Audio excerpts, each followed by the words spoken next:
Sekretaris Utama PPATK Irjen Pol Albert TB Sianipar mengungkap cara pelaku memindahkan rekening dorman yang dibobol dan berupaya untuk mengaburkan transaksi keuangan. Mulai dari smurfing, metode U-turn hingga masuk ke perusahaan jasa remittance dan masuk ke dompet digital. Upaya pengaburan transaksi keuangan tadi yang kita biasa kenal di dalam modus-modus tindak pidana pencucian uang, smurfing, dia pecah-pecah, dia bagi-bagi, kemudian dia ada U-turn di sana, karena salah satu money malls tadi, rekening yang dipakai untuk menampung dana hasil retas, itu ternyata terindikasi adalah milik. Pemirsa, setelah kasus Kepala Cabang Bank Ilham Pradipta, polisi kini membongkar sindikat pembobolan rekening dorman senilai 204 miliar rupiah. Lalu mengapa para tersangka memilih mengurus rekening nganggur alias dorman dibandingkan rekening aktif? Kita membahasnya bersama dengan Kepala PPATK periode 2006-2010 Yunus Hussein dan pakar digital forensik Ruby Alamsyah. Selamat malam Pak Yunus dan Mas Ruby. Selamat malam Mbak Eva. Baik, saya ke Pak Yunus dulu. Pak Yunus, dari mana sindikat pembobol rekening dorman ini bisa mendapatkan informasi rekening dorman yang punya saldo sampai 204 miliar rupiah, Pak Yunus? Jadi begini, kalau lihat jumlahnya yang besar dan pada satu cabang pembantu kantor bank yang tidak begitu besar, ini bukan dorman yang dibobol. Hanya satu rekening yang dibobol dan kemungkinan besar bukan dorman ya. Dia bisa dipindahkan ke mana-mana. Dari mana dia tahu rekening itu? Nah, kalau ini kan gampang karena ada orang dalam yang bekerja sama, pimpinan cabang, ada manajernya. Dari sanalah informasi itu bisa diperoleh. Bahkan katanya termasuk username, passwordnya pun ada yang diminta, diberikan juga. Ya udah pasti dia tahu.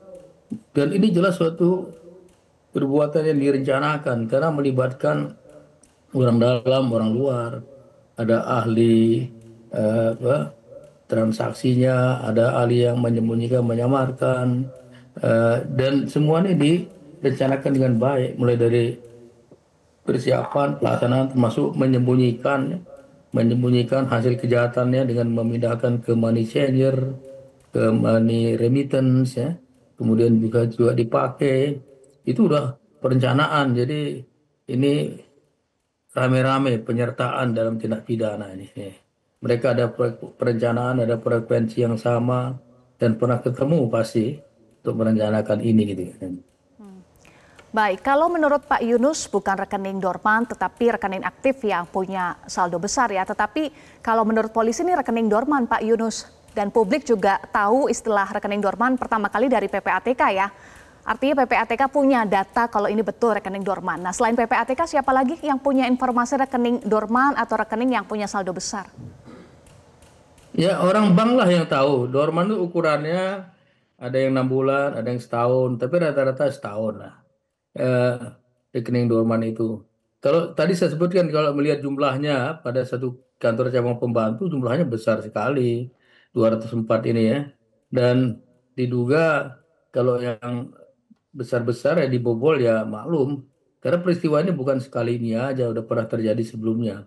Kalau rekening dorman umumnya itu rekeningnya saldonya tidak besar, kecil ya. Kecuali rekening dorman atau temuan PPATK ada bansos pemerintah yang belum terbagikan ya. Tapi ini rekening sengaja rekening yang besar yang kalau menurut saya bukan termasuk golongan dorman dipindah-pindahkan, ditransaksikan, diambil oleh mereka gitu. Jadi dorman ini relatif, ada yang ukurannya 6 bulan, ada yang setahun. Tapi rata-rata kalau tidak aktif setahun ya dianggap rekening tidak aktif atau istilahnya dorman begitu ya. Dari mana tahunya? Orang dalam pasti tahu sekali. Dia yang lebih dulu tahu, lebih dari PPATK dia lebih dulu tahu. PPATK tahu setelah dikasih tahu oleh bank. Kalau enggak dia nggak tahu juga gitu. Kurang lebih gitu siapa yang tahu. Oke, karena Pak Yunus, modus yang disampaikan oleh polisi ini tersangka Ken mengaku sebagai Satgas Perampasan Aset, kemudian menyatakan itu kepada Kepala Cabang saat itu AP. Yang kita tahu kan Satgas yang ada adalah Satgas Pemulihan Aset bentukan Kejaksaan Agung. Nah, menurut Anda kaitannya apa dengan mengaku-ngaku sebagai Satgas Perampasan Aset? Ya, dia lakukan ini bluffing ya dengan kebohongan-kebohongan gini seolah-olah benar dia di Satgas itu dan benar ini tugas pemerintah supaya disegani, diikuti ya dan bisa mempengaruhi orang. Padahal nggak ada Satgas Perampasan Aset itu tidak ada. Perampasan aset kan dalam negara hukum kita ini nggak tidak mudah ya. Harus ada penetapan pengadilan dan itu urusannya penegak hukum lah sebagai yang meminta atau yang melaksanakan perampasan-perampasan itu. Kalau dalam hukum pidana yang mengeksekusi untuk rampas itu ya itu kejaksaan. Nggak ada orang sipil jadi anggota Satgas. Inilah diperlukan pengetahuan dari orang-orang termasuk pimpinan cabang bank tadi. Kenapa kok dia langsung percaya? Satgas itu bentuknya ada surat keputusannya ya, ada SK individual, kemudian apa tugasnya, dan orang sipil jadi satgas itu dari mana ceritanya itu? Baik. Ya, Mas Ruby, pertanyaannya adalah kok langsung percaya dan hanya butuh waktu singkat ya 17 menit bobol 204 miliar rupiah. Apakah semudah itu Mas Ruby untuk memindahkan uang dari rekening dorman atau rekening dengan saldo besar ke rekening penampung lainnya? Iya, jadi untuk prosesnya kalau sudah memiliki data kredensial untuk akses ke core banking kayak username password tadi, bagaimana bisa dia execute dari komputer mana dan lain-lain, itu sangat mudah dan memang hitungan segitu sangat memungkinkan untuk terjadi transaksi yang besar. Ya, Karena kita apa namanya salah satu produk finansial kita ada BI Fast yang maupun RTGS yang memang bisa transaksi dengan jumlah besar sekaligus dan waktunya cepat dan untuk 17 menit itu sangat dimungkinkan. Selain kasus Dorman ini kami juga sudah menangani kasus-kasus yang lain yang pernah kejadian 15 menit itu 300 miliar bahkan lebih juga pernah ada dan itu jadi kalau terkait timeline transaksinya itu sangat memungkinkan. Jadi hanya modal user ID banking system saja bisa ya untuk memindahkan uang in absentia atau tanpa kehadiran nasabah ke sejumlah rekening penampung, Mas Ruby? Ya, secara ilegal selama dia punya data tersebut dan dia punya akses ke sistem yang dimaksud yang memang yang diperbolehkan gitu ya. Baik secara langsung maupun secara tidak langsung. Nah, yang di kasus ini kita belum tahu bagaimana si pelaku secara pasti mengakses ke core bankingnya melalui sistem mana, melalui hop mana, melalui device atau komputer mana, baru dia sampai ke core bankingnya. Nah, itu bisa dipelajari dari jejak digital yang ada. Nanti oleh penyidik pasti bisa ditelusuri bagaimana si pelaku mengakses ke core banking pertama kalinya untuk melakukan transaksi yang dimaksud. Itu selama dia punya kredensial dan punya akses ke sistem yang dimaksud secara langsung, itu sangat memungkinkan. Yang punya kredensial ya tadi ya atau akses tadi ya. Nah, otorisasinya sebetulnya sampai pada level apa? Apa ia hanya sampai level kepala cabang bahkan juga melibatkan teller? Ya, kalau teller itu kan memang dia punya otorisasi untuk melakukan transaksi. Tapi untuk jumlah tertentu pastinya ada di level-level yang lebih tinggi dari teller untuk di-approve, diperbolehkan nggak transaksi tersebut. Nah, untuk kepala cabang tertentu, nah nanti dia mempunyai level sampai berapa miliar gitu, berapa kali transaksi. Nah, juga ada level admin ataupun level admin yang lebih besar lain yang bisa mengeksekusi secara langsung dengan limitasi yang tidak terbatas gitu. Nah, itu user-user tadi nggak hanya teller dan nggak hanya kepala cabang aja, tapi juga ada beberapa individu lain yang memang memiliki hak akses tersebut. Nah, itu role-nya ataupun jabatannya itu berbeda-beda. Itu banyak pihak di internal bank. Mohon maaf saya tidak bisa sampaikan karena bisa mengkhawatirkan para pihak yang terkait. Tanggapannya Pak Yunus, mudah saja asal punya user ID kemudian otorisasi bisa sampai menembus akses core banking. Apa ia semudah itu Pak Yunus untuk membobol sebuah bank? Ya betul, apalagi yang terlibat kan orang dalam. kalau yang terlibat orang dalam seaman apapun sistem SOP sebaik apapun juga, kalau orangnya bobrok ya tembus semua, tidak ada apa, tidak ada artinya ya.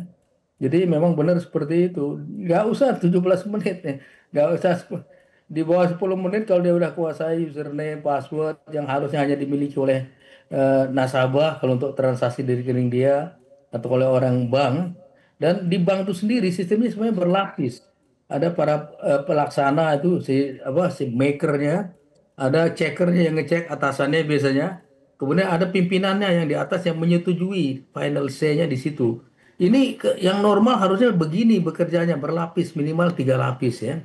Bahkan kalau untuk transaksi dengan kas itu kasir yang mencatat dan yang menerima setoran juga berbeda. Jadi kalau lapis-lapis pengaman ini, three line of defense ini udah tembus karena orang dalam terlibat ya tembus semua. Apalagi kalau sudah memperoleh username, password dan lain sebagainya, semuanya bisa terjadi. Tidak terlalu lama bisa terjadi dan bisa pindah sebesar apapun juga karena udah dibobol dari dalam gitu, dibobol dari dalam. Sistem itu tidak jalan sehingga bank udah perlu memikirkan yang namanya kalau saya sebut combined assurance ya. Jangan hanya melihat pada katakanlah manajemen satu aspek saja dari 3 lapis saja, tapi dilihat juga dari sudut ada risk management yang cukup bagus ya, menilai, mengidentifikasi, menilai dihadapi dengan baik dan kepatuhan kepada eh, SOP misalnya tidak mudah memberikan informasi mengenai rekening apalagi username dan password ya dan patuh pada SOP yang ada. Jadi dengan combine yang terintegrasi antara governance yang baik, risk management dan compliance yang baik, mudah-mudahan ini bisa lebih berkurang. Karena tampaknya hanya dengan pendekatan three line of defense di bidang manajemen saya belum memadai. Apalagi Baik. ada orang dalam yang bermain, wah itu pasti tembus itu. Itu Oke, kurang lebih, Mbak. selain seharusnya ada sistem berlapis, tetapi kan kepala cabangnya juga disebut dalam kondisi yang ditekan atau diancam begitu ya, Mas Ruby. Bagaimana juga dengan sistem deteksi dini? Apakah tidak ada sistem deteksi dini di bank terhadap transaksi mencurigakan? Karena ada 42 kali transaksi dalam 17 menit. Bukankah ini sesuatu yang mencurigakan? Karena pihak bank justru baru menyadari transaksi mencurigakan itu pada bulan Juli, Mas Ruby. Baik, namanya itu FDS, Fraud Detection System. Nah, Fraud Detection System itu kalau terjadi transaksi anomali dengan pola yang tidak umum gitu ya. Nah, sedangkan kalau di kasus ini akan menjadi tidak terdeteksi anomali karena apa? Yang transaksi normal di-approve digunakan usernya oleh pihak internal username oleh internal bank sendiri dan dapat approval. Nah, sehingga ini sama sekali nggak akan masuk deteksi FDS tadi, Fraud Detection System. Jadi, apa yang dilakukan pelaku ini bukan sebuah tindakan hacking yang apa namanya, yang canggih, tetapi menggunakan pihak ketiga, menggunakan pihak internal yang bisa memberikan username passwordnya tadi, dan sehingga terkesan transaksi ini adalah transaksi yang normal dan di-approve sesuai dengan SOP yang ada. Sehingga FDS itu tidak memberikan alert sama sekali, Mbak. Saya ingin Baik. sedikit menambahkan ya, tadi kan disebutkan Silakan. dipaksa pimpinan cabangnya. Dalam hukum itu kalau orang dipaksa melakukan sesuatu ya, ada yang memaksa, dia tidak bisa diminta pertanggungjawaban. Cuman kenapa kok dia menjadi tersangka juga kalau memang dia dalam kondisi terpaksa tadi? Ada di misalnya di pasal 50 KUHP ya, pada pasal 48 ya, overmah itu kalau dia terpaksa sebenarnya dia bisa menjadi alasan untuk membela diri. Saya terpaksa. Jadi disuruh melakukan dengan paksa yang bisa diminta pertanggungjawaban orang yang memaksa tadi, yang menyuruh melakukan dengan upaya-upaya paksa tadi. Ya, cuman ini menarik kok dia orang banknya dipaksa tapi kok jadi tersangka itu. Seharusnya dia korban yang dimanfaatkan disuruh oleh si orang yang menyuruh tadi. Bisa dia disebut white locker penggeraknya atau sebagai otaknya ya.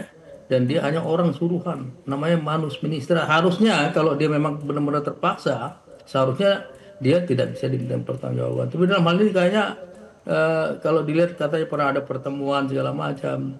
Kita nggak tahu apakah benar terpaksa apa tidak ya. Dan kenapa kok kalau dia dipaksa dengan ancaman-ancaman tadi bisa menjadi tersangka, itu pun suatu pertanyaan tersendiri gitu.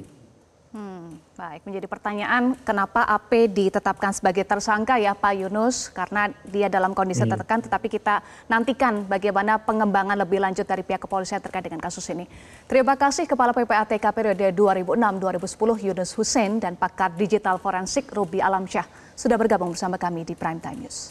Jelajahi cara baru mendapatkan informasi. Download Metro TV Extend sekarang.